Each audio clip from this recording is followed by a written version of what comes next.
ಪಂಚಾನನಾತ್ತನುರ್ಭೂತಾನಾಂ ಪಂಚಾಕ್ಷರಮನುಪಮಂ ಪಂಚಸೂತ್ರಂ ಕೃತೋ ವಂದೇ ಪಂಚಚಾರ್ಯಮಜ್ಜಗದ್ಗುರೂನ್. ಪ್ರಪ್ರಥಮದಲ್ಲಿ ರೇಣುಕಾಚಾರ್ಯರಿಂದ ಮೊದಲುಗೊಂಡು ಇಲ್ಲಿಯವರೆಗೆ ಇರ್ತಕ್ಕಂಥ ಎಲ್ಲ ಪಂಚಚಾರ್ಯ ಗುರು ಸಂತತಿಯನ್ನು ಸ್ಮರಣೆ ಮಾಡ್ತಾ ನಾವು ಪ್ರಾಯೋಗದ ವಿಷಯದಲ್ಲಿ ನಮ್ಮ ಅನುಭವದಲ್ಲಿ ಏನು ನಮಗೆ ಗುರು ಸಂತತಿಯವರು ತಿಳಿಸಿರುವಂಥ ಕೆಲವು ಕಥೆಗಳ ರೂಪವನ್ನು ಇಲ್ಲಿ ನಾವು ಸಾರ್ವಜನಿಕರಿಗೆ ಹಂಚಿಕೊಳ್ಳೋದನ್ನು ಬಯಸ್ತಾ ಇದ್ದೀವಿ. ಏನು ಹೇಳಿದ್ದಾರೆ ಪ್ರಾಯೋಗದ ವಿಷಯಕ್ಕೆ ಸಂಬಂಧಪಟ್ಟಂಗಂತಂದರೆ, ಪ್ರಾಯೋಗ ಪ್ರಥಮದಲ್ಲಿ ಯಾಗ ನಡೆದಿರೋದು ಜಾಗ ಅಂತ ಏನಾದರೂ ಹಿಂದೂ ಸಂಸ್ಕೃತಿಯಲ್ಲಿ ಸನಾತನದಲ್ಲಿ ಇರೋದು ಅಂದರೆ ಅದು ಪ್ರಾಯಾಗ. ಇದು ವಿಶೇಷ ಏನಪ್ಪ ಪ್ರಾಯಾಗ ಅಂತ ಕೇಳಿದ್ರೆ, ಪ್ರಾಯೋಗದ ಮಂತ್ರದಲ್ಲಿ ಒಂದು ವಿಷಯ ಇದೆ. ಪ್ರಾಯೋಗದ ವಿಷಯದಲ್ಲಿ ತ್ರಿವೇಣಿ ಮಾಧವಂ ಸೋಮಂ ವಂದೇ ವಾಸಕಿ ಶೇಷಂ ಪ್ರಾಯೋಗಂ ತೀರ್ಥನಾಯಕ ಅಂತ. ಈ ತೀರ್ಥವನ್ನು ಸನಾತನ ಧರ್ಮಿಗಳು ತಮ್ಮ ಶ್ಲೋಕದಲ್ಲಿ ಮಂತ್ರದಲ್ಲಿ ಹೇಳಿರುವಂಥದ್ದು. ಪ್ರಾಯೋಗದ ವಿಷಯ ಎಲ್ಲರಿಗೂ ಗೊತ್ತಿದ್ದಿರ್ಬೋದು, ಗೊತ್ತಿಲ್ಲದೇ ಇರ್ಬೋದು. ಗೊತ್ತಿದ್ದವರು ಭೂಮಿ ಮೇಲೆ ಎಲ್ಲ ಬಲ್ಲವರು ಯಾರೂ ಇಲ್ಲ. ಅದಕ್ಕೆ ಬಸವೇಶ್ವರ 12ನೇ ಶತಮಾನದಲ್ಲಿ ಒಂದು ಮಾತು ಹೇಳ್ತಾರ, ಬಲ್ಲವರು ಎಲ್ಲ ಬಲ್ಲವರಿಲ್ಲ, ಬಲ್ಲವರು ಬಾಳಿಲ್ಲ, ಬಲ್ಲಿದನು ಬಸವ ತಾನು ಈ ಜಗವೆಲ್ಲ. ಅಂದರೆ ಈ ಜಗತ್ತನ್ನು ಅವಲೋಕನ ಮಾಡಿ ತಿಳ್ಕೊಂಡು ನೋಡಿದಂಥವ್ರು ಭಾಳ ಇಲ್ಲ. ತಿಳ್ಕೊಂಡು ನೋಡಿದ್ದಾನಂದರೆ ಅವನು ಬಸವೇಶ್ವರ ಒಂದೇ ಅಂತ ತಿಳ್ಕೊಂಡು ಶರಣರು ಹೇಳಿರೋ ಮಾತದು. ಹಂಗೆ ಯಾರೂ ತಿಳಿದೋರಿಲ್ಲ ಇಲ್ಲಿ. ತಿಳಿದಿರೋ ವಿಷಯವನ್ನು ತಿಳಿಸೋರು ಅತಿ ವಿರಳ. ತಿಳಿಸಿದವರನ್ನು ಪ್ರಶ್ನೆ ಮಾಡೋರು ಭಾಳ ಮಂದಿ ಇದ್ದಾರೆ. ಅದನ್ನು ಕೇಳಿ ಅನುಸರಿಸೋರು ಅತಿ ವಿರಳ. ಅಂಥದ್ರಲ್ಲಿ ಹಿಂದೂ ಸನಾತನ ಎಲ್ಲಿಂದ ಬಂದಿತ್ತಪ್ಪ ಇದು ಹಿಂದೂ ಸನಾತನ ಧರ್ಮ ಅಂತಂದರೆ, ಪೂರ್ವದಲ್ಲಿ ಪರಮಾತ್ಮನಿಗೆ 5 ಮುಖಗಳು 10 ಭುಜಗಳು ಎಲ್ಲರೂ ಕೇಳಿದ್ದೀವಿ. ಪೃಥ್ವಿ, ಅಪ್ಪು, ತೇಜು, ವಾಯು, ಆಕಾಶ ಅನ್ನುವಂಥ 5 ಮುಖಗಳು. ಬೆಂಕಿ, ಭೂಮಿ, ನೀರು,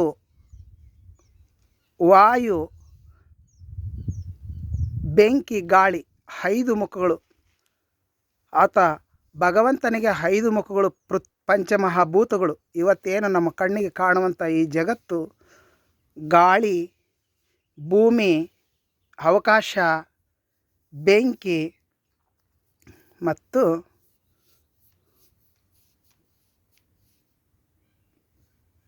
ವಾಯು, ಇದರಿಂದ ತುಂಬಿರುವಂಥ ಈ ಜಗತ್ತು ಪೃಥ್ವಿ, ಅಪ್ಪು, ತೇಜು, ವಾಯು, ಆಕಾಶಗಳಿಂದ ತುಂಬಿರುವಂಥ ಪಂಚಮಹಾಭೂತಗಳೇ 5 ಮುಖಗಳ ಮಾಡಿಕೊಂಡಂಥ ಭಗವಂತ ಸದೋಜಾತ, ವಾಮದೇವ, ಹಗೋರ, ತತ್ಪುರುಷ, ಈಶಾನ್ಯ ಎನ್ನುವಂಥ 5 ಮುಖಗಳಿಂದ ಇದ್ದ.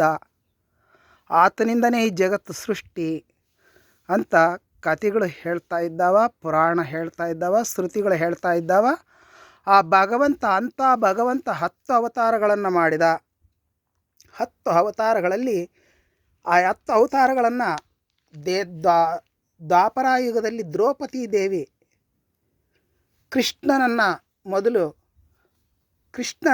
ಯಾವ ರೀತಿ ಭಗವಂತ ಅಂತ ತಿಳ್ಕೊಂಡು ಹಾಡ್ತಾ ಇದ್ದಾಳಂದರೆ, ಆ ದ್ರೌಪದಿ ಮಚ್ಚ ಕೂರ್ಮ ವರಹ ಕಾಯೋ, ಮುದ್ದು ನರಸಿಂಹ ಕಾಯೋ, ಹೆಚ್ಚಿನ ವಾಮನನೇ ಕಾಯೋ, ಭಾರ್ಗವನೇ ಕಾಯೋ, ಹಚ್ಚ ರಾಮಕೃಷ್ಣ ಕಾಯೋ, ಬುದ್ಧ ಕಲ್ಕಿ ರೂಪ ಕಾಯೋ, ಸಚ್ಚಿದಾನಂದನೇ ಕಾಯೋ ಅಂತ ತಿಳ್ಕೊಂಡು ತನ್ನ ಮಾನ ಕಳೆಯುವಂಥ ಸಂದರ್ಭದಲ್ಲಿ ಭಗವಂತನನ್ನು ಹಾಡಿ ಹೊಗಳಿದಂಥದ್ದು. ಭಗವಂತನಿಗೆ 10 ಅವತಾರಗಳಿದಾವಂತ ತಿಳಿಯುವಂಥ ಸ್ಪಷ್ಟವಾದಂಥ ನಿದರ್ಶನ. ಭಗವಂತನ 10 ಅವತಾರಗಳಲ್ಲಿ ಮೊದಲನೇ ಅವತಾರ ಯಾವುದು ಅಂತಂದರೆ ಪಂಚಮುಖದಿಂದಿರುವಂಥ ಪರಮೇಶ್ವರ. ಆತ ಸದೋಜಾತ, ವಾಮದೇವ, ಹಾಗೋರ, ತತ್ಪುರುಷ ಎನ್ನುವಂಥ ಪಂಚಮುಖಗಳುಳ್ಳವನು. ಆತನೇ ಈ ಸೃಷ್ಟಿಯನ್ನು ಕರ್ತ. ಅಲ್ಲಿ ಆತನೇ ಶ್ರೇಷ್ಠ, ಆತ ಜಂಗಮ. ಆ ಜಂಗಮ ಸ್ವರೂಪಿಯಾದಂಥ ಭಗವಂತ ಏನು ಮಾಡ್ತಾ ಇದ್ದಾನಂತಂದರೆ, ಜೋಳಿಗೆಯನ್ನು ಧರಿಸಿ ಭಿಕ್ಷಾಟನೆಯನ್ನು ಮಾಡ್ತಾ ಕಮಂಡಲವನ್ನು ಹಿಡಿದು ಕುಂಭವನ್ನು ಕೈಯಲ್ಲಿ ಹಿಡಿದು ಬಿಂಬಿಸಿ ಭೂಲೋಕದಲ್ಲಿ ನೆಲೆಸಿದಂಥ ದೇವರು ಯಾರಾದರೂ ಇದ್ದರೆ ಅದು ಪರಮ ಆತ್ಮ. ಪರಮ ಅಂದರೆ ಶ್ರೇಷ್ಠ ಆತ್ಮವನ್ನು ಧರಿಸಿದಂಥ ಭಗವಂತ. ಆತನಿಗೆ ಪರಮಾತ್ಮ ಅಂತಾರ, ಭಗವಾನ್ ಅಂತ ಕರೀತಾರ. ಆತನೇ ಸರ್ವಲೋಕದ ಅಧಿಪತಿ ಅಂತ ಕರೀತಾರೆ. ಇನ್ನು ಇತ್ಲಾಗ ಏನಾಯ್ತು ಅಂತಂದರೆ, ಈ ಜಗತ್ತಿಗೆ ಮೂಲ ಇತಿಹಾಸ ಸನಾತನ ಧರ್ಮದ ಪ್ರಕಾರ ಪರಮಾತ್ಮ ಆದಿಶಕ್ತಿಯಿಂದ ಬಂದವನು. ಮೊದಲು ಈ ಜಗತ್ತನ್ನು ತ್ರಿನೇತ್ರಿ ಪಾಲಿಸ್ತಾ ಇದ್ಲು. ತ್ರಿನೇತ್ರಿಯನ್ನು ಆ ತ್ರಿನೇತ್ರಿ ಒಂದು ದಿವಸ ನನಗೆ ಸಹಾಯಕರಾಗಿರಬೇಕು, ನನ್ನ ಮದುವೆ ಆಗ್ರಿ ಅಂತ ತಿಳ್ಕೊಂಡು ಆಕೆ 3 ಗುಣ, ಬ್ರಹ್ಮ ಸೃಷ್ಟಿಯ ಗುಣ, ಸಂರಕ್ಷಣೆ ಮಾಡುವಂಥ ವಿಷ್ಣು ಶಕ್ತಿಯ ಗುಣ, ರುದ್ರ ಲಯ ಮಾಡುವಂಥ ರುದ್ರನ ಗುಣವನ್ನು ಉಳ್ಳಂತ ಆಕೆ ಒಂದು ದಿವಸ ಬ್ರಹ್ಮನ ಸೃಷ್ಟಿ ಮಾಡಿಕೊಂಡು ನನ್ನ ಮದುವೆ ಆಗಂತ ಕೇಳಿದಾಗ ಬ್ರಹ್ಮ ನಾನು ಮದುವೆ ಆಗೋದಿಲ್ಲ, ನೀನು ಮಾತೃ ತಾಯಿ ನಾನು ಮದುವೆ ಆಗೋದಿಲ್ಲ ಅಂತ ತಿಳ್ಕೊಂಡು ವೇದೋಪನಿಷತ್ತುಗಳನ್ನು ಹೇಳಿದಾಗ ಆ ತಾಯಿ ಏನು ಮಾಡ್ತಾಳಂದರೆ, ಆ ಬ್ರಹ್ಮನ ಶಿರವನ್ನು ನನಗೆ ಹೆದರೇಳ್ತೀಯ ಅಂತ ತಿಳ್ಕೊಂಡು ಶಿರ ಕಡಿದಾಗ ಆ ಬ್ರಹ್ಮದ ಶಿರ ಹೋಯ್ತಲ್ಲ, ಶಿರ ಕಡಿಗೆ ಬೀಳ್ತತೆ. ಅವನು ಯಾವ ರೀತಿ ಇದ್ದಂದರೆ, ತಾಯಿ ಯಾವ ಮುಖಿಯಾದಂಥ ಯಾವ ಆದಿಶಕ್ತಿ ತ್ರಿನೇತ್ರಿಯಂತೆ ಇದ್ದ. ಆವಾಗ 4 ಮುಖಗಳು ಉಳಿದುವಲ್ಲ, 4 ಮುಖಗಳಿಂದ ಋಗ್ವೇದ, ಯಜುರ್ವೇದ, ಅಥರ್ವಣವೇದ, ಸಾಮವೇದ ಅನ್ನುವಂಥವನ್ನು ಬೋಧಿಸಿದ. ಅವು ವೇದಗಳು ಉಳಿದುವು, ಆದರೆ ಆ ಕಪಾಲ ಕಡೆಗೆ ಬಿತ್ತು. ಕೊನೆಗೆ ಬ್ರಹ್ಮನ ಸಹಿತ ಸುಟ್ಟು ಬೂದಿ ಮಾಡಿದ್ಲು. ಮತ್ತು 2ನೇ ಸಾರಿ ವಿಷ್ಣುವನ್ನು ಕೇಳ್ದ. ಆ 4 ತಲೆಗಳ ಶಕ್ತಿಯನ್ನು ಮಾಡಿಕೊಂಡು 4 ಕೈಗಳು ಏಕಾಕಾರದ ಮುಖವನ್ನು ಮಾಡಿಕೊಂಡು ವಿಷ್ಣು ಸೃಷ್ಟಿ ಆಗ್ತಾನೆ. ಅವನ್ನೂ ಕೇಳ್ತಾಳೆ ಮದುವೆ ಆಗಂತ, ನಾನು ಆಗೋದಿಲ್ಲ ಅಂತ ಒಂದೇ ಮಾತು ಹೇಳ್ತಾನೆ. ಅವನ್ನೂ ಸಹಿತ ಸುಟ್ಟು ಬೂದಿ ಮಾಡ್ತಾಳೆ. ಕೊನೆಗೆ ಪಂಚಮುಖಿ ತಾನು ಯಾವ ರೀತಿ ಇದ್ಲೋ ತ್ರಿನೇತ್ರಿ, ಅದೇ ರೀತಿಯ 3 ಕಣ್ಣುಳ್ಳವಳು, 5 ಮುಖಗಳುಳ್ಳಂಥ ವ್ಯಕ್ತಿಯನ್ನು ಸೃಷ್ಟಿ ಮಾಡ್ತಾಳೆ. ಅವನು ರುದ್ರ. ಆ ರುದ್ರೆ ನನ್ನ ಕೇಳ್ತಾಳೆ, ನನ್ನ ಮದುವೆ ಆಗೋಂತ ಇಲ್ಲ, ನಾನು ಮದುವೆ ಆಗೋದಿಲ್ಲ ಅಂತ ಹೇಳ್ತಾನೆ. ಆವಾಗ ಏನು ಮಾಡ್ತಾನೆ, ನೋಡು ಹಿಂದೆ ನನ್ನ ಶಕ್ತಿ ಎಲ್ಲ ಹೋಯ್ತು, ಇನ್ನು ನೀನೊಂದೇ ಕೊನೆ ಶಕ್ತಿ. ನೀನು ಏನೇನು ರಾಜಸ ಅಂದರೆ ತಾಮಸ ಗುಣದಿಂದ ಹುಟ್ಟಿದವನು, ಅಂದರೆ ಸಾತ್ವಿಕ, ರಾಜಸ, ತಾಮಸ ಗುಣಗಳಿಂದ ಆಗಿರುವಂಥ ಶಕ್ತಿ ಎರಡನ್ನೂ ಕಳ್ಕೊಂಡಿದ್ದೀನಿ. ನೀನೊಬ್ಬನೇ ಇರೋದು, ನನ್ನ ಕೇಳಿ ನನ್ನ ಮಾತನ್ನು, ನನ್ನ ಮದುವೆ ಆಗ ಅಂತ ಕೇಳಿದಾಗ ನಾನು ಮದುವೆ ಆಗೋದಿಲ್ಲ. ಸರಿ, ನೀನು ಯಾಕೆ ಈ ಬೂದಿ ಮುಂದೆ ಕೂತ್ಕೊಂಡಿದ್ದೀಯ ಅಂತ ಕೇಳಿದ್ರೆ, ಬೂದಿ ನನ್ನಲ್ಲಿ ಹುಟ್ಟಿದಂಥ ಅಂಶದಿಂದ ಹುಟ್ಟಿದಂಥ ಮಕ್ಕಳು, ಅವರು ನನ್ನ ಮಾತು ಮೀರಿದಕ್ಕೆ ಸುಟ್ಟು ಬೂದಿ ಮಾಡಿದೆ ಅಂತ ಹೇಳ್ತಾರೆ. ಆ ಸುಡುವಂಥ ಶಕ್ತಿ ನಿನಗೆ ಎಲ್ಲಿದ್ದು ಅಂತ ಕೇಳಿದ್ರೆ, ನನಗೆ 3 ಕಣ್ಣಿದ್ದಾವ. ಈ ಜಗತ್ತನ್ನು ಕಾಪಾಡೋದಕ್ಕಾಗಿ ನನ್ನ ವಿರುದ್ಧಾಗಿದ್ದಕ್ಕೆ ನಾಶ ಮಾಡೋದಕ್ಕೊಂದು ಕಣ್ಣಿದೆ, ವಿಶೇಷವಾದಂಥ ಕಣ್ಣು. ಆ ಕಣ್ಣಿನಿಂದ ಸುಟ್ಟು ಬೂದಿ ಮಾಡ್ತೀನಿ, ನಿನಗೂ ಸಹಿತ ಅದೇ ಗತಿ, ನೀನು ನನ್ನ ಮದುವೆ ಆಗಲಿಲ್ಲ ಅಂದರೆ ಅಂತ ಹೇಳ್ತಾನೆ. ಸರಿ, ನಾನು ನಿನ್ನ ಮದುವೆ ಹಾಕ್ತೀನಿ, ನೀನು ನನಗೆ ನಿನ್ನ 3ನೇ ಕಣ್ಣನ್ನು ಕೊಡ್ತೀಯಾ ಅಂತ. ತಥಾಸ್ತು, ಕೊಡ್ತೀನಿ, ನೀನು ನನ್ನ ಮದುವೆ ಆಗು ಅಂತ ಹೇಳ್ತಾಳೆ. ಏನು ಮಾಡ್ತಾನ ಆ ರುದ್ರ, ತಾನು 3ನೇ ಕಣ್ಣನ್ನು ಜಯಿಸಿ ಅವಳು ಎಲ್ಲರ ಪಾಲಿಗೆ ಮೃತ್ಯುವಾದಂಥ ಮೃತ್ಯುದೇವತೆಯನ್ನೇ ಸುಟ್ಟು ಬೂದಿ ಮಾಡಿ ಅವಳ ದೇಹದ ಬೂದಿಯನ್ನು ತನ್ನ ಹಣೆಗೆ ಬರೆಸಿಕೊಂಡು ಉಳಿದಂಥ ಬೂದಿಯನ್ನು ತನ್ನ ಜೋಳಿಗೆಯಲ್ಲಿ ಹಾಕ್ಕೊಂಡು ಜಂಗಮ ವೇಷಧಾರಿಯಾಗಿರ್ತಕ್ಕಂಥ ಯಾವ ಮಹಾ ಮೃತ್ಯುಂಜಯ ಸ್ವರೂಪನಾದಂಥ ಮೃತ್ಯುವನ್ನೇ ಸಂಹರಿಸಿದಂಥ ಮೃತ್ಯುಂಜಯನೇ ಶಿವ. ಆ ಶಿವ ಇಲ್ಲಿ ಏನು ಮಾಡಿದ ಅಂತಂದರೆ, ಪ್ರಾಯೋಗ ತೀರ್ಥಕ್ಷೇತ್ರದಲ್ಲಿ ಯಾಗವನ್ನು ಮಾಡ್ತಾನೆ. ಪ್ರಾಯೋಗ ಎಂದರೇನು? ಪ್ರಥಮದಲ್ಲಿ ಯಾಗ ಮಾಡಿದ್ದು ಶಿವ ಅದೇ ಜಾಗದಲ್ಲಿ. ಅಲ್ಲಿ ಅದಕ್ಕೆ ಮಂತ್ರ ಹೇಳ್ತಾ ಇದೆ. ಆವಾಗ ಶಕ್ತಿಯ ಕಲ್ಪನೆಯನ್ನು ಬರೆಸೋದಕ್ಕಾಗಿ ಪರಮಾತ್ಮ ಏನು ಮಾಡ್ತಾನಂತಂದರೆ, ಸೃಷ್ಟಿಯನ್ನು ಮಾಡ್ತಾನೆ. ಬ್ರಹ್ಮ ವಿಷ್ಣು ಮಹೇಶ್ವರರನ್ನು ಸೃಷ್ಟಿ ಮಾಡ್ತಾನೆ. ಯಾಕಂದರೆ ಅವಳು ದೇಹದಿಂದ ಉದ್ಭವಿಸಿದಂಥ ವಿಷ್ಣು ಬ್ರಹ್ಮರನ್ನು ಸಂಹಾರ ಮಾಡಿದ್ಲು ಅವಳೇ. ಮತ್ತು ಇದು ಅವಳ ಶಕ್ತಿಯನ್ನು ಇವನು ತಗೊಂಡ ಮೃತ್ಯುಂಜಯ ಮತ್ತಿಲ್ಲೇನು ಮಾಡ್ತಾನಂದರೆ ಅವಳ ಆಜ್ಞೆ ಪ್ರಕಾರ ಬ್ರಹ್ಮ ವಿಷ್ಣು ಮಹೇಶ್ವರನ ಸೃಷ್ಟಿ ಮಾಡಿ ಶಕ್ತಿಯ ಒಂದು ಭಾಗ ನಾನು, ಒಂದು ಭಾಗ ನನ್ನ ದೇಹ, ಅಂದರೆ ಒಂದು ಭಾಗ ನನ್ನಲ್ಲಿ ಶಕ್ತಿ, ಒಂದು ಭಾಗ ನಾನೇ ಒಂದು ಭಾಗ ಅಂತ ತಿಳ್ಕೊಂಡು ಅರ್ಧನಾರೀಶ್ವರನಾಗ್ತಾನೆ ಭಗವಂತ. ಅಂಥ ಅರ್ಧನಾರೀಶ್ವರ ಭಗವಂತ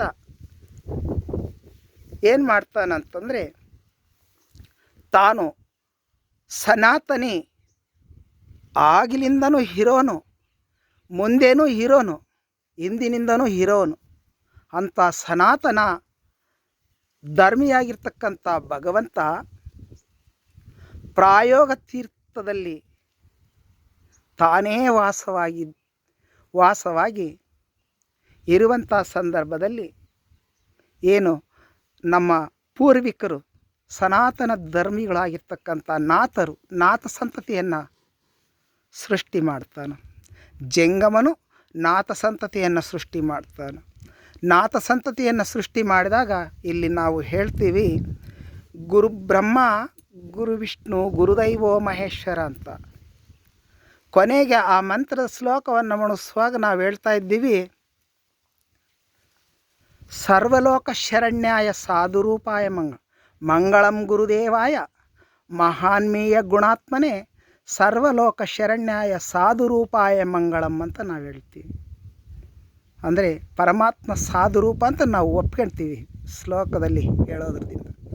ಅಂಥ ಸಾಧುರೂಪನಾದಂಥ ಭಗವಂತ ತನ್ನ ಜೋಳಿಗೆಯಲ್ಲಿ ವಿಭೂತಿಯನ್ನು ಧರಿಸಿ, ತನ್ನ ಮೈಯೆಲ್ಲ ವಿಭೂತಿಯನ್ನು ಬಡ್ಕೊಂಡು, ಶಕ್ತಿಯ ಬೂದಿಯನ್ನು ಬಡ್ಕೊಂಡು, ಮೃತ್ಯುವನ್ನು ಸುಟ್ಟು ಜಗತ್ತನ್ನು ಪಾಲಿಸುವಂಥ ಪರಮೇಶ್ವರ ನವದ್ವಾರದ ರೂಪದಲ್ಲಿ ಪೃಥ್ವಿ, ಹಪ್ಪು, ತೇಜು, ವಾಯು, ಆಕಾಶಗಳಿಂದ ಉದ್ಭವಿಸಿದಂಥ ದೇವರು, ಉದ್ಭವಿಸುವಂಥ ಪರಮಾತ್ಮ ಯಾವ ಪೃಥ್ವಿ, ಹಪ್ಪು, ತೇಜು, ವಾಯು, ಆಕಾಶದಿಂದ ಮೆರೆಯುವಂಥ ಭಗವಂತ ಏನು ಮಾಡ್ತಾನಂತಂದರೆ ತಾನು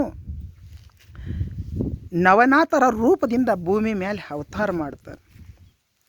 9 ರೂಪವನ್ನು ತಗೊತಾನ. ಅದಕ್ಕೆ ಸತ್ಯನಾಥ, ಸತೋಕನಾಥ, ಆದಿನಾಥ, ಅನಾದಿನಾಥ, ಮಾತುಂಗನಾಥ, ಮಚ್ಚೇಂದ್ರನಾಥ, ಘಟಕೇಂದ್ರನಾಥ, ಗೋರಕ್ಷಕನಾಥ ಅನ್ನುವಂಥ ನವನಾಥರ ರೂಪವನ್ನು ಧರಿಸ್ತಾನೆ. 9 ರೂಪವನ್ನು ಧರಿಸಿ ಭಗವಂತ ಜಗತ್ತಿನ ತುಂಬ ಧರ್ಮಸ್ಥಾಪನೆಯನ್ನು ಮಾಡ್ತಾನೆ. ಸನಾತನ ಧರ್ಮವನ್ನು ಸ್ಥಾಪನೆ ಮಾಡ್ತಾನೆ. ಅಂದು ಆವತ್ತು, ಇಂದು ಇವತ್ತು, ಅವತ್ತು ಏನು ಸನಾತನ ಧರ್ಮವನ್ನು ನವನಾಥರು ಬಿತ್ತರಿಸ್ತಾರೆ ಜಗತ್ತಿನ ತುಂಬ. ಅಂದರೆ ನವನಾಥರೇ ಇದನ್ನು ಸೃಷ್ಟಿ ಮಾಡಿದ್ರೆ ಏನು ಬ್ಯಾರೆ ಯಾರು ಇಲ್ಲೇನ್ರಿ? ಮೂಲದಲ್ಲಿ ಜಂಗಮ ಸ್ವರೂಪಿಯಾದಂಥ ಭಗವಂತ ಜಗತ್ತಿನ ತುಂಬ ಧರ್ಮ ಸಂಸ್ಥಾಪನೆಯನ್ನು ಮಾಡ್ತಾನೆ. 9 ದಿಕ್ಕು 8 ದಿಕ್ಕುಗಳಿಗೆ ಮತ್ತೆ ತಾನು ಮೇಲೆ ಉಳ್ಕೊಂಡು ಅಷ್ಟದಿಕ್ಕುಗಳನ್ನು ಕಲವರಿಸೋದಕ್ಕಾಗಿ 9 ರೀತಿಯ ನವರಾತರ ಅವತಾರದಿಂದ ತಾನು ಧರ್ಮವನ್ನು ಸ್ಥಾಪನೆ ಮಾಡ್ತಾನೆ ಗುರು. ಅದಕ್ಕೆ ತಾನೇ ಏನಾಗ್ತಾನಂತಂದರೆ ಧರ್ಮದ ಹಸುವನ್ನು ಹಿಡ್ಕೊಂಡು ಆಕಳವನ್ನು ತಾನು ತನ್ನ ಶರೀರದ ಉದರ ಪೋಷಣೆಗಾಗಿ ಹಸುವನ್ನು ಇಟ್ಟುಕೊಂಡು ಜಗತ್ತಿನ ತುಂಬ ತ್ರಿಶೂಲಧಾರಿಯಾಗಿ ತಿರುಗ್ತಾನ. ತಾನು ಗೋ ರಕ್ಷಕನಾಥನಾಗ್ತಾನೆ. ಇವತ್ತು ನಾವು ಆವತ್ತಿನ ಸಂಸ್ಕೃತಿಯನ್ನು, ಸನಾತನವನ್ನು ಓದಿ ತಿಳ್ಕೋಬೋದು, ಕಥೆಯನ್ನು ಕೇಳಿ ತಿಳ್ಕೋಬೋದು. ಇವತ್ತು ಪ್ರತ್ಯಕ್ಷ ಯಾವ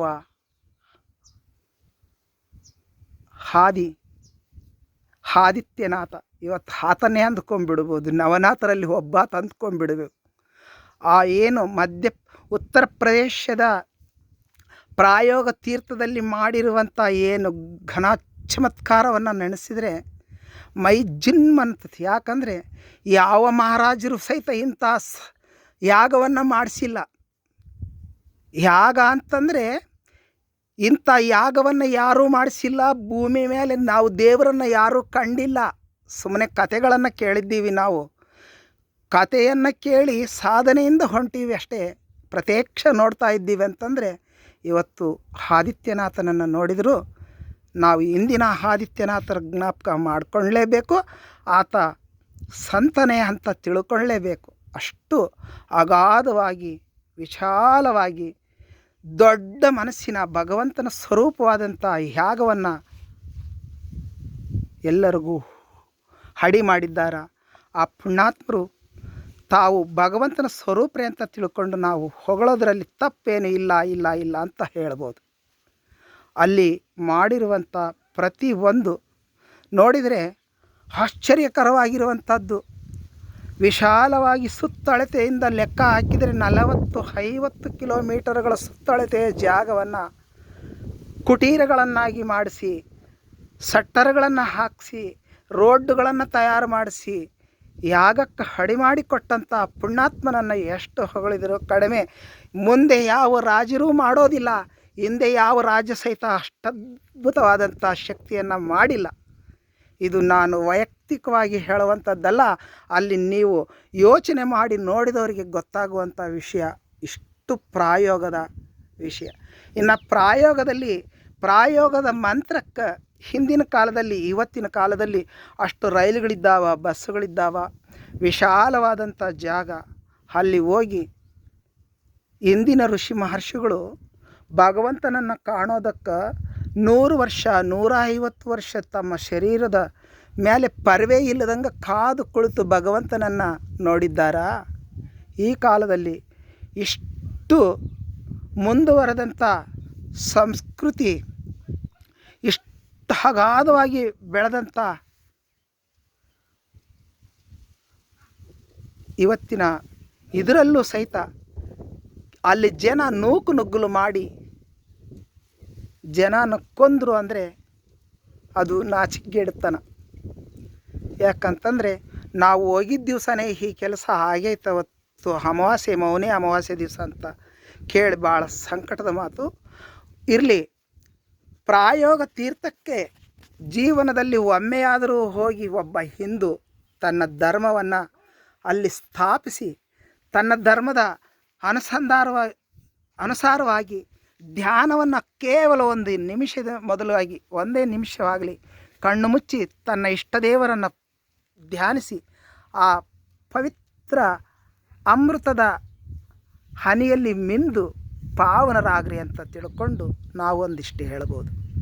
ಇನ್ನು ಹೆಚ್ಚಿನದಾದಂಥ ಪಾವಿತ್ರತೆ ಅಲ್ಲಿ ಆ ಜಾತಿ ಈ ಜಾತಿ ಆ ಪಂಥ ಈ ಪಂಥ ಯಾವ ಪಂಥಗಳಿಲ್ಲ. ಎಲ್ಲ ಪಂಥದವರು ಎಲ್ಲ ಧರ್ಮದವರು ಎಲ್ಲರೂ ಹೋಗಿ ಪ್ರಾಯೋಗ ತೀರ್ಥ ಕ್ಷೇತ್ರದ ದರ್ಶನವನ್ನು ಮಾಡಿ ಪ್ರಾಯೋಗ ತೀರ್ಥದಲ್ಲಿ ಮಿಂದು ಪುನೀತರಾಗಬೇಕಾಗಿರೋದು ನಮ್ಮೆಲ್ಲರ ಪುಣ್ಯದ ಗಳಿಗೆ ಇದು. ಇಂಥ ಮುಂದೇನಾದರೂ ಇಂಥ ಆಯೋಜನೆಯನ್ನು ಯಾರು ಮಾಡ್ತಾರೋ ಇಲ್ಲೋ ಗೊತ್ತಿಲ್ಲ. ಮಾಡಿದ್ದರಲ್ಲಿ ಹೋಗುವಾಗ ನಾವು ನಮ್ಮ ಕಷ್ಟವನ್ನು ಲೆಕ್ಕಿಸದೆ ನಾವು ಎಷ್ಟೆಷ್ಟೋ ಕಷ್ಟಪಟ್ಟು ಏನೇನೋ ಮಾಡ್ತಾ ಇದ್ದೀವಿ, ಅಧ್ವಾನದ ಕೆಲಸಗಳಿಗೆ ಹಾಳು ಮಾಡ್ತಾ ಇದ್ದೀವಿ ಆ ದುಡ್ಡನ್ನು ಆದ ಕ್ಷೇತ್ರಕ್ಕಾಗಿ ಬಳಸಿ ನಾವು ಸದ್ವಿನಿಯೋಗ ಮಾಡಿಕೊಂಡು ಪಾವಿತ್ರತೆಯನ್ನು ಹೊಂದಬೇಕು ಅಂತ ತಿಳ್ಕೊಂಡು ಈ ಮಾತನ್ನು ನಾನು ಹೇಳ್ಬೋದು. ಇನ್ನು ಹೆಚ್ಚಿನದಾದು ಅಲ್ಲಿ ವಿಷಯವನ್ನು ಏನಂತಂದರೆ ಕುಂಭದ ಹನಿ ಬಿದ್ದಂಥ ಜಾಗ, ದೇವತೆಗಳು ಮತ್ತು ರಾಕ್ಷಸರು ಯಾವ ಮಂದಾರ ಪರ್ವತವನ್ನು ಕಡಗೋಲು ಮಾಡಿ ಸಮುದ್ರವನ್ನು ಕಡಿಯುವಾಗ ಶೇಷನನ್ನು ಹಿಡಿದು ಕಡಿಯುವಂಥ ಸಂದರ್ಭದಾಗ ಏನಾಯಿತು ಅಂತಂದರೆ ಅಲ್ಲಿ ಎಲ್ಲೆಲ್ಲ ರೀತಿಯ ಉತ್ಕೃಷ್ಟವಾದಂಥ ವಸ್ತುಗಳೆಲ್ಲವೂ ಬಂದವು. ಬರುವಾಗ ಏನು ಇವತ್ತು ನಾವು ಪ್ರತಿಯೊಬ್ಬರು ಕುಂಭಾಭಿಷೇಕ ಅಂತ ಮಾಡ್ತೀವಲ್ಲ, ಅಂಥ ಕುಂಭ ಪೂಜೆ, ಆ ಕುಂಭ ಅನ್ನುವಂಥದ್ದು ಒಂದು ಕುಂಭದಿಂದ ಏನು ಬಂತು ಅಂತಂದರೆ ಅಮೃತ ಬಂತು. ಆ ಅಮೃತವನ್ನು ಧನ್ವಂತರಿ ರಾಕ್ಷಸರ ಕೈಗೆ ಹೋಗಿಬಿಡ್ತದೆ. ಹೋದಾಗ ಏನು ಮಾಡಿದ್ಲಂದರೆ ಆವಾಗ ಭಗವಂತನಿಗೆ ಗೊತ್ತಾಯಿತು ಅಮೃತ ಇವರು ಸಿಕ್ಕರಂದರೆ ಇನ್ನು ರಾಕ್ಷಸರು ದೇವತೆಗಳನ್ನು ಉಳಿಸೋದಿಲ್ಲ, ನಾವು ಭೂಲೋಕವೇ ಇರೋದಿಲ್ಲ ಅಂತ ತಿಳ್ಕೊಂಡು ಅಮೃತದ ಕಳಶವನ್ನು ಲಕ್ಷ್ಮೀ ಸ್ವರೂಪವಾಗಿಂತ ಭಗವಂತ ತಾನು ಏನು ಮಾಡಿದ ಅಂತಂದರೆ ಈಗಲೂ ಹೇಳ್ತಾರ, ಹರಿ ಹೆಣ್ಣಿನ ಸ್ವರೂಪವನ್ನು ತಾಳ್ತಾನ, ಹರ ಶಿವನ ಸ್ವರೂಪವನ್ನು ತಾಳ್ತಾನ ಅಂತ ತಿಳ್ಕೊಂಡು ಹೇಳ್ತಾರೆ. ಅಂಥ ಶ್ರೀಹರಿ ಏನು ಮಾಡಿದಂತಂದರೆ ಇವತ್ತೇನು ನಾವು ಭಗವದ್ಗೀತೆಯಲ್ಲಿ 18 ಅಧ್ಯಾಯಗಳನ್ನು ಹೇಳ್ತೀವಲ್ಲ, 18 ಅಧ್ಯಾಯಗಳನ್ನು ಕಾಣ್ತೀವಿ. ದೇವಿ ಪುರಾಣದಲ್ಲಿ 18 ಅಧ್ಯಾಯವನ್ನು ಕಾಣ್ತೀವಿ. ಪುರಾಣಗಳಲ್ಲಿ 18 ಪುರಾಣಗಳನ್ನು ಕಾಣ್ತೀವಿ. ಆ ರೀತಿಯಲ್ಲಿ ಇರುವಂಥ ಭಗವಂತ ಆ ತ್ರಿವೇಣಿ ಸಂಗಮದಲ್ಲಿ 18 ಅವತಾರದ ರೂಪವನ್ನು ತಾಳಿದ ಅಂತ ಹೇಳ್ತೈತೆ ಶಾಸ್ತ್ರ. 18 ಮಾಧವರ ರೂಪಗಳನ್ನು ತೆಗೆದುಕೊಂಡ ಭಗವಂತ 18 ಅವತಾರಗಳನ್ನು ಆ ಭಗವಂತ ಮಾಡಿದ ಮಾಧವ 18 ರೂಪವನ್ನು ತಾಳಿ ಆ ಮೂರ್ತಿಗಳನ್ನು ಮಾಧವನ 18 ರೂಪಗಳಲ್ಲಿ 10 ರೂಪಗಳನ್ನು ಸಹಿತ 10 ಮೂರ್ತಿಗಳನ್ನು ಆ ಯಾವ ಪ್ರಾಯೋಗ ಕ್ಷೇತ್ರದಲ್ಲಿ ನೋಡ್ಬೋದು. ಈಗಲೂ ಸಹಿತ 8 ಇದ್ದಾವ. 10 ಮಾಧವನ ಮೂರ್ತಿಗಳು ಆ ಪ್ರಾಯೋಗ ತೀರ್ಥ ಕ್ಷೇತ್ರದಲ್ಲಿ ಮುಳುಗೋಗಿದ್ದಾವ ಅಂತ ಹೇಳ್ತಾರೆ. ಆ ಮುಳುಗಿದಂಥ ಆ ಮೂರ್ತಿಗಳು ಮುಳುಗಿದಂಥ ಜಾಗದಲ್ಲಿ ನಾವು ಮುಳುಗೋದು ಅಂದರೆ ಏನು? ಭಗವಂತನ ಸ್ನಾನ ಮಾಡಿಸಿದಂಥ ತೀರ್ಥ ಜಲವನ್ನು ನಮ್ಮ ಮೈ ಮೇಲೆ ಪ್ರೋಕ್ಷಣೆಯನ್ನು ಮಾಡಿಕೊಂಡ್ರೆ ಭಗವಂತ ಒಳ್ಳೆಯದನ್ನು ಮಾಡ್ತಾನಂತ ಹೇಳಿದಾಗ ನಾವು ಮುಳುಗಿದ್ರಲ್ಲಿ ಪಾಪ ಏನು ಬರೋದಿಲ್ಲ, ಪವಿತ್ರವಾಗ್ತೀವಿ, ಪುಣ್ಯಾತ್ಮರಾಗ್ತೀವಿ ಅಂತ ತಿಳ್ಕೊಂಡು ಈ ಮಾತಿನಲ್ಲಿ ಹೇಳ್ಬೋದು. ಇನ್ನು ಹೆಚ್ಚಿನ ವಿಷಯದಲ್ಲಿ ಪ್ರಾಯೋಗದಲ್ಲಿ ಹೇಳಬೇಕಾಗಿರೋದು ಏನು ಅಂತಂದರೆ, ಸೋಮಂ ಪ್ರಾಯೋಗ ತ್ರಿವೇಣಿ ಮಾಧವಂ ಸೋಮಂ ಒಂದೇ ಬಾಸಕಿ ಶೇಷಂ ಪ್ರಾಯೋಗಂ ತೀರ್ಥನಾಯಕ. ಅಂದರೆ ಅಲ್ಲಿ ಸೋಮೇಶ್ವರ ದೇವರು ಇದ್ದಾರೆ. ಆ 3 ನದಿಗಳ ನೀರು ಹರಿದೋಗುವಂಥ ಜಾಗದಲ್ಲಿ ಸೋಮೇಶ್ವರ ಶಿವಲಿಂಗ ಇದೆ. ಆ ನೀರಿನಲ್ಲಿ ಸ್ನಾನ ಮಾಡಿ ಆ ತೀರ್ಥವನ್ನು ತೆಗೆದುಕೊಂಡು ಬಂದು ಆ ಸೋಮೇಶ್ವರ ಶಿವಲಿಂಗದ ಮೇಲೆ ಹಾಕಿ ನಮ್ಮ ಹಣೆಯನ್ನು ಹಚ್ಚಿ ಬರೋದು ಅದು ಈಗಲೂ ರೂಢಿಯಲ್ಲಿರುವಂಥದ್ದು. ಮತ್ತು ಆ ಪ್ರಾಯೋಗ ತೀರ್ಥವನ್ನು ಕೆಲವು ಋಷಿ ಮಹರ್ಷಿಗಳು ಹೊಗಳಿದ್ದಾರೆ. ನಮ್ಮ ರಾಯದುರ್ಗ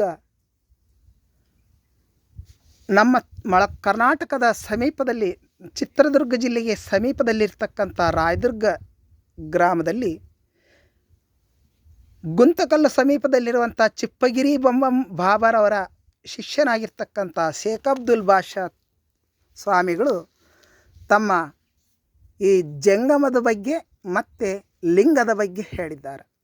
ಪ್ರಾಯೋಗ ತೀರ್ಥವನ್ನು ಸೇರಿಸ್ಕೊಂಡು ಹೆಂಗಂತಂದರೆ, ಲಿಂಗ ಪೂಜೆಯ ಮಾಡಬೇಕಣ್ಣ, ನಿಜ ಆತ್ಮದೊಳಗೆ ಲಿಂಗ ಪೂಜೆಯ ಮಾಡಬೇಕಣ್ಣ, ಲಿಂಗ ಪೂಜೆಯ ಮಾಡಬೇಕು, ಹಂಗ ಲಿಂಗವು ತಿಳಿಯಬೇಕು, ಗಂಗಾ ಯಮುನೆಯ ಮಧ್ಯದಲ್ತ್ರಿ ಜಂಗಮನಾಗುವ ಪರ್ಯಂತವು ಲಿಂಗ ಪೂಜೆಯ ಮಾಡಬೇಕಣ್ಣ. ಅಂದರೆ ಅಲ್ಲಿ ಮುಳುಗಿದಂಥ ಪ್ರತಿಯೊಬ್ಬರೂ ಜಂಗಮ ಅಂದರೆ ಜನನ ಮರಣ ಗೆದ್ದಿದ್ದು ಅಂತ, ಜನನವನ್ನು ಮರಣವನ್ನು ಗೆದ್ದಿದ್ದಕ್ಕೆ ಜಂಗಮ ಅಂತ ಕರೀತಾರೆ. ಅಂದರೆ ಜನನ ಮರಣವನ್ನು ಸಹಿತ ಲೆಕ್ಕಿಸದಂದ ಗೆಳೆಯುವಂಥ ಶಕ್ತಿ ಬರ್ತೈತೆ ಅಂತ ತಿಳ್ಕೊಂಡು ಪ್ರಾಯೋಗದ ವರ್ಣನೆಯನ್ನು ಈ ರೀತಿ ಮಾಡ್ತಾ ಇದ್ದಾರೆ. ಮತ್ತು ಕೊನೆಗೆ ಅದೇ ಬಂಬಂ ಬಾಬಾರವ್ರು ಕೊನೆಗೆ ಹೇಳ್ತಾರೆ, ಆತ್ಮದರ್ಶನ ಹಾಶನಾಗಣ್ಣ, ಆಚಾರದಿಂದಲೇ ಬಾಂಡ ತೊಳೆದು ಪಾಕ ಮಾಡಣ್ಣ, ಚಿತ್ತಶುದ್ಧಿಲಿ ಶಿವನ ಪೂಜೆಯ ಮಾಡಿ ಮಂಗಳ ಸೂತ್ರ ಪಿಡಿದು ರಂಗಮಂಟಪದಲ್ಲಿ ಸೇರಿ ಶೀಲಜಂಗಮನಾಗಬೇಕಣ್ಣ, ಲಿಂಗ ಪೂಜೆಯ ಮಾಡಬೇಕಣ್ಣ ಅಂತ ಕೊನೆಗೆ ಹೇಳ್ತಾರೆ. ಇದನ್ನು ಯಾಕೆ ಹೇಳಬೇಕಾಯ್ತು ಅಂತಂದರೆ, ಪ್ರಾಯೋಗ ತೀರ್ಥದ ಮಹಿಮೆ 150 ವರ್ಷಗಳ ಹಿಂದೆ ಅವರಿಗೆ ಗೊತ್ತಿತ್ತು. ಹಿಂದೂಗಳಾಗಿರ್ತಕ್ಕಂಥ ನಮಗೆ ಗೊತ್ತಿಲ್ಲ ಅಂದರೆ ಅದು ನಮ್ಮ ತಪ್ಪು ಕಲ್ಪನೆ, ನಮಗಿರುವಂಥ ತಿಳಿಲಾರದಂಥ ದೋಷ. ಪ್ರಾಯೋಗ ತೀರ್ಥದಲ್ಲಿ ಪ್ರತಿಯೊಬ್ಬ ಜೀವಿಯು ಹುಟ್ಟಿದ ಮೇಲೆ ಅಲ್ಲಿ ಮುಳುಗಬೇಕು ಅಂತ ಸನಾತನ ಧರ್ಮ. ಸನಾತನ ಅಂತಂದರೆ ನಾವು ಬ್ರಾಹ್ಮಣರೇ ಆಗಬೇಕಾ, ವೈಶ್ಯರೇ ಆಗಬೇಕಾ, ಕ್ಷತ್ರಿಯರೇ ಆಗಬೇಕಾ, ಜಂಗಮರೇ ಆಗಬೇಕಾ ಅಂತ ಏನಿಲ್ಲ. ಹಿಂದೂ ಸಂಸ್ಕೃತಿಯಲ್ಲಿ ಒಳಗೊಂಡಂಥ ಭಾರತದ ಹಿಂದೂ ಮಹಾಸಾಗರವನ್ನು ಒಳಗೊಂಡಂಥ ಭೂಭಾಗ ಇಡೀ ಭಾರತ ದೇಶ ಎಷ್ಟು ಬರ್ತೈತೋ, ಹಿಂದೂ ಮಹಾಸಾಗರದಿಂದ ಇಲ್ಲಿರುವಂಥ ಸಂಸ್ಕೃತಿ ಎಲ್ಲ ಹಿಂದೂ ಸಂಸ್ಕೃತಿಯೇ. ಇಲ್ಲಿರುವಂಥದ್ದು ಯಾರು ಯಾವ ರೀತಿಯಿಂದ ಪೂಜೆ ಮಾಡಿದ್ರು ಅದು ಹಿಂದೂ ಸಂಸ್ಕೃತಿಯೇ. ಅದು ಏನಾದರೂ ಅವರು ಆದರೆ ಹಿಡ್ಕೊಂಡು ಆ ಸಂಸ್ಕೃತಿಯನ್ನು ಹಿಡ್ಕೊಂಡು ನಮ್ದು ಹೆಚ್ಚು ನಿಮ್ದು ಹೆಚ್ಚು ಅಂತ ಕಿತ್ತಾಡ್ತಾರೆ ಅಂದರೆ ಅದು ಅವ್ರಿಗೆ ಗೊತ್ತಿಲ್ಲದ ದೋಷ. ನಾವೇನು ಮಾಡೋಕ್ಕಾಗಲ್ಲ, ಅದು ಅವ್ರ ಕರ್ಮ. ಯಾಕಂದರೆ ಅದು ಅವ್ರಿಗೆ ಗೊತ್ತಿಲ್ಲದ ದೋಷ, ಅದಕ್ಕೆ ಅವ್ರ ಕರ್ಮ, ಅದನ್ನು ನಾವೇನು ಮಾಡೋಕ್ಕಾಗಲ್ಲ. ಎಲ್ಲ ಜಾತಿ ಧರ್ಮದವರು ಸಹಿತ ಪ್ರಾಯೋಗ ತೀರ್ಥಕ್ಷೇತ್ರದಲ್ಲಿ ಮುಳುಗಿ ಪಾವನರಾಗಬೇಕು. ಇದು ಮನುಷ್ಯರ ಆದ್ಯ ಕರ್ತವ್ಯ. ನಮ್ಮನ್ನು ಮನ್ವಂತರಗಳಿಂದ ಮನುಷ್ಯ ಮನುಷ್ಯ ಮನುಷ್ಯ ಅಂತ ಕರ್ಕೊತ ಬಂದಿದ್ದಾರೆ, ಪಶು ಅಂತ ಯಾರೂ ಕರೆದಿಲ್ಲ. ಅದರ ಅರ್ಥ ಏನಂದರೆ, ಮನು ಅನ್ನುವಂಥ ಆತ್ಮನು ಮನ್ವಂತರಗಳಿಂದ ಇರ್ತಕ್ಕಂಥವನು ಈಗಲೂ ಇರ್ತಾನ, ಮುಂದೇನೂ ಇರ್ತಾನ. ಇವನು ಷಡ್ರಿಪಗಳನ್ನು ಕಟ್ಟಿಕೊಂಡಿರೋದಕ್ಕೆ ಮನುಷ್ಯ ಆಗಿದ್ದಾನ, ಷಡ್ರಿಪಗಳನ್ನು ಬಿಟ್ಟಿರೋದಕ್ಕೆ ಸಾಕ್ಷಾತ್ ಮನ್ವಂತರಗಳ ವಾಸಿಯಾಗಿರ್ತಕ್ಕಂಥ ಭಗವಂತ ಆಗಿದ್ದಾನ. ಮಾನವತ್ವದಿಂದ ದೈವತ್ವದ ಕಡೆಗೆ, ಮಾಧವನ ಕಡೆಗೆ ಹೋಗೋದು ಧರ್ಮ. ಇದು ಮಾನವ ಧರ್ಮ. ಅದಕ್ಕೆ ನಮ್ಮ ಪಂಚಾಚಾರ್ಯರು ಹೇಳ್ತಾರ, ಮಾನವರ ಧರ್ಮಕ್ಕೆ ಜಯವಾಗಲಿ, ಧರ್ಮದಿಂದಲೇ ವಿಶ್ವಕ್ಕೆ ಶಾಂತಿ ಅಂತ ತಿಳ್ಕೊಂಡು ನಮ್ಮ ಪಂಚಾಚಾರ್ಯರು ಹೇಳ್ತಾರೆ. ಯಾಕಂದರೆ ಇದು ಧರ್ಮ ಸಂಸ್ಕೃತಿ. ಇದನ್ನು ಎಷ್ಟು ರೀತಿಯಿಂದ ಹೇಳಿದ್ರೂ ಕಡಿಮೆ. ಇನ್ನು ತೀರ್ಥಕ್ಷೇತ್ರಕ್ಕೆ ಹೋಗಿ ನಾವು ಏನು ಮಾಡಬೇಕು, ಏನು ನೂಕು ನುಗ್ಗಲು ಮಾಡಿ ಮಂದಿನ ಕೊಲ್ಲಿ ಪುಣ್ಯ ಕರ್ಮ ಕಟ್ಕೋಬೇಕು, ಶಾಂತಿಯಿಂದ ಅಲ್ಲಿ ನಾವು ನಡ್ಕೊಂಡು ಭಗವಂತನನ್ನು ಸೇರಿ ಪುಣ್ಯ ಕಟ್ಕೋಬೇಕು. ಇನ್ನು ಇದನ್ನು ತೀರ್ಥ ಅಂತ ಕರಿತಾಯಿರ, ಪ್ರಾಯೋಗದ ನೀರಲ್ಲ, ತೀರ್ಥ ಅದು. ಆ ಪವಿತ್ರವಾದಂಥ ತೀರ್ಥದಲ್ಲಿ ಏನು ಬಾಯಿ ತೊಳ್ಕೊಂಡು ಅದರೊಳಗೆ ಹೋಗಿಬೇಕು. ನಮ್ಮ ಸನಾತನಿಗಳು ಹೇಳ್ತಾರ, ಸೂತಕಗಳೈದು ಯಾವ್ಯಾವು? ಪಂಚಸೂತಕಗಳಂತ ಕರೀತಾರೆ ನಮ್ಮವರು. ಯಾವುವು ಅಂತಂದರೆ, ಮಲಮೂತ್ರಗಳು ಸೂತಕ, ಒಟ್ಟು ಸಾವುಗಳೆರಡು ಸೂತಕ, 4. ಬಾಯೊಳಗಿ ನೆಂಜಲು ಸೂತಕ, 5. ಅಂದರೆ ನೀವು ಅಲ್ಲಿ ಹೋಗಿ ಬಾಯೊಳಗೆ ನೀರು ಹಾಕಿ ಪವಿತ್ರ ತೀರ್ಥಕ್ಷೇತ್ರದಲ್ಲಿ ಬಾಯಿ ತೊಳ್ಕೊಂಡು ಉಗುಳಿದಾಗ ನಿಮ್ಮ ಹೆಂಜಲು ಅಲ್ಲಿ ಮುಂದೆ ಸ್ನಾನ ಮಾಡೋರಿಗೆ, ಮುಂದೆ ತೀರ್ಥದಲ್ಲಿ ಮೊಳಗಿ ಹಾಕೋರಿಗೆ ಅದು ತಟ್ಟಿದರೆ ನಮಗೆ ಪುಣ್ಯ ಬರ್ಬೋದೋ ಪಾಪ ಬರ್ಬೋದೋ, ಅದನ್ನು ನೀವೇ ಯೋಚನೆ ಮಾಡ್ಕೋಬೇಕಾಗಿರೋದು. ಇನ್ನು ನಾವು ಹೇಳಿದ್ರೆ ತಪ್ಪಾಗ್ತದೆ. ಯಾಕಂದರೆ ತೀರ್ಥ ಅಂದಮೇಲೆ ಶ್ರೇಷ್ಠವಾಗಿದ್ದು ಅಂತ ಎಲ್ಲರ ಕಲ್ಪನೆ ಇರಬೇಕು. ತೀರ್ಥದಲ್ಲಿ ಸೂತ್ಕ ಮಾಡೋದಂದರೆ ಅದು ಅವ್ರ ಕರ್ಮ, ಯಾರೇನು ಮಾಡೋಕ್ಕಾಗಲ್ಲ. ಇನ್ನು ಅಲ್ಲ ರೀ, ನೀವು ಹಂಗೆ ಹೇಳ್ತೀರಿ, ಸತ್ತಿದ್ದ ಹೆಣಗಳೆಲ್ಲ ತೊಗೊಂಡೋಗಿ ಹೂದು ಹಾಕ್ತಾರಲ್ರಿ ಗಂಗಾ ನದಿಯಾಗ, ಅದು ಸರಿ ಏನು ಅಂತ ಕೇಳ್ಬೋದು. ಸಂತೋಷ. ಅಗ್ನಿದೇವರು ಸುಟ್ಟು ಬೂದಿ ಮಾಡಿರ್ತಾನ, ನಮ್ಮ ಭಗವಂತನೇ ತೊಗೊಂಡು ಅದನ್ನು ಮೈ ಮೇಲೆ ಧರಿಸ್ಕೊತಾನ. ಹಾಕ್ರಿ, ಯಾರು ಬೇಡಂದಾರ? ಇನ್ನೊಬ್ಬರಿಗೆ ನೋವು ಆಗಲಾರದ ರೀತಿಯಾಗಿ ಅದಕ್ಕೆ ಸೇರಿಸ್ರಿ ಗಂಗೆಗೆ, ನಮ್ಮದೇನಾದ್ರದ್ದು ಅಭ್ಯಂತರ ಇಲ್ಲ. ಇನ್ನು ಹಗೋರಿಗಳು ಅಂದರೆ ನಾವೆಲ್ಲ ಗೋರಿಗಳೇ. ಈ ಪ್ರಪಂಚವನ್ನು ಕಟ್ಟಿಕೊಂಡು ಬಾಳ್ವೆ ಮಾಡುವಂಥ ಪ್ರತಿಯೊಬ್ಬರು ಗೋರಿಗಳೇ. ಅದನ್ನು ಬಿಟ್ಟು ಹಾಳೋರೆಲ್ಲರೂ ಈ ಘೋರವನ್ನು ಬಿಟ್ಟು ಹಾಗೋರಕ್ಕೆ ಅಂದರೆ ಪರಮಾತ್ಮನ ಕಡೆಗೆ ಹೋಗೋರೆಲ್ಲರೂ ಹಾಗೋರಿಗಳೇ. ನಮ್ಮ ಭಾರತ ದೇಶದಲ್ಲಿ ಕರ್ನಾಟಕದ ಭಾಗದಲ್ಲಿ ಹುಬ್ಬಳ್ಳಿಯ ಸಿದ್ಧಾರೂಢರು ಅವಧೂತ ಮಾರ್ಗದರ್ಶಿದಂಥ ಯಾವ ಸಿದ್ಧಾರೂಢ ಅವಧೂತರು ಅವರು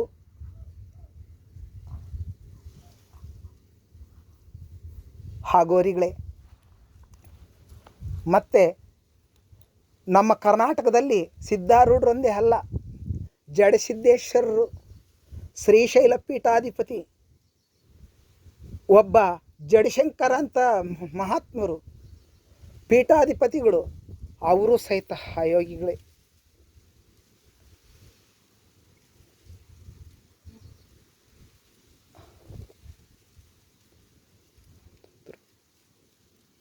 ಇನ್ನು ಕರ್ನಾಟಕ ರಾಜ್ಯದಲ್ಲಿ ಇರುವಂಥ ಎಲ್ಲ ಸಂತರು, ಮಹಾತ್ಮರು, ಯೋಗಿಗಳು ಎಲ್ಲರೂ ಸಹಿತ ಹಗೋರಿಗಳೇ. ಘೋರ ಯಾರಿಗೂ ಮಾಡಿಲ್ಲ, ಎಲ್ಲರಿಗೂ ಒಳ್ಳೆಯದನ್ನೇ ಬಯಸಿದಂಥವ್ರು. ಅವರನ್ನು ನೋಡಿ ಹಗೋರವನ್ನು ಧ್ಯಾಸ ಮಾಡ್ಕೋಬೇಕು, ನೆನಪು ಮಾಡ್ಕೋಬೇಕು. ಅದಕ್ಕೆ ನಾವು ಹೇಳಿದ್ವಲ್ಲ, ಮಂಗಳಂ ಗುರುದೇವಾಯ ಮಹಾನ್ಮೀಯ ಗುಣಾತ್ಮನೇ ಸರ್ವಲೋಕ ಶರಣ್ಯಾಯ ಸಾಧು ರೂಪಾಯ ಮಂಗಳಂ ಅಂತ ತಿಳ್ಕೊಂಡು ಸಾಧುಗಳು ರೂಪವನ್ನು ನೋಡಿ ಭಗವಂತನನ್ನು ಕಲ್ಪನೆಯನ್ನು ಮಾಡ್ಕೋಬೇಕು. ನಮ್ಮ ಭಾಗವತದಲ್ಲಿ ಒಂದು ವಿಷಯ ಬರ್ತಾ ಇದೆ. ನೀನು ನೋಡುವ ದೃಷ್ಟಿಕೋನ ಹೇಗಿರಬೇಕು ಅಂತಂದರೆ, ನೋಡಿದ್ದೆಲ್ಲವೂ ಭಗವಂತ ಅಂತ ನೆನಪಾಗಬೇಕು ಅಂತಂದರೆ ನೀನು ನೋಡಿದ್ದು ಒಂದು ಹಂದಿ ಆಗಿರಬೇಕು. ನಿನ್ನ ಕಲ್ಪನೆ ಯಾವ ರೀತಿ ಇರಬೇಕಂದ್ರೆ, ನೋಡಿದ್ದಕ್ಕೆ ಏಕೋಚಿತ ಚರಂಡಿಯಲ್ಲಿರುವಂಥ ಹಂದಿ ನಿನಗೆ ನೆನಪಾಗಿದ್ದು ವರಹರೂಪಿಯ ಭಗವಂತ. ನೀನು ನೋಡಿದ್ದ ಯಕೋಚಿತ ಒಂದು ಮೀನಾಗಿರಬೇಕು. ಅದು ನಿನ್ನ ಕಲ್ಪನೆ ಹೆಂಗಿರ್ಬೇಕಂತಂದರೆ ಸಾಕ್ಷಾತ್ ಮಚ್ಚಾವತಾರದ ಭಗವಂತ. ಈ ರೀತಿಯಲ್ಲಿ ನಮ್ಮ ಕಲ್ಪನೆ ಅನ್ನುವಂಥದ್ದು ಇರಬೇಕು.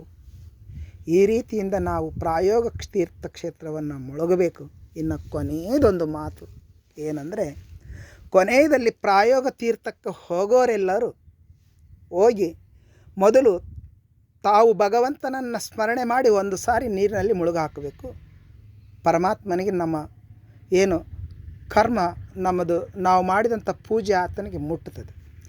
ಎರಡನೇದು ಏನು ಮಾಡಬೇಕು ಅಂತಂದರೆ, ನಾವಷ್ಟೇ ಹೋಗಿರ್ತೀವಿ, ನಮ್ಮ ಹಿಂದು ಮುಂದೆ ಸುತ್ತ ಬಂಧು ಬಳಗ ಯಾರೂ ಬಂದಿರೋದಿಲ್ಲ.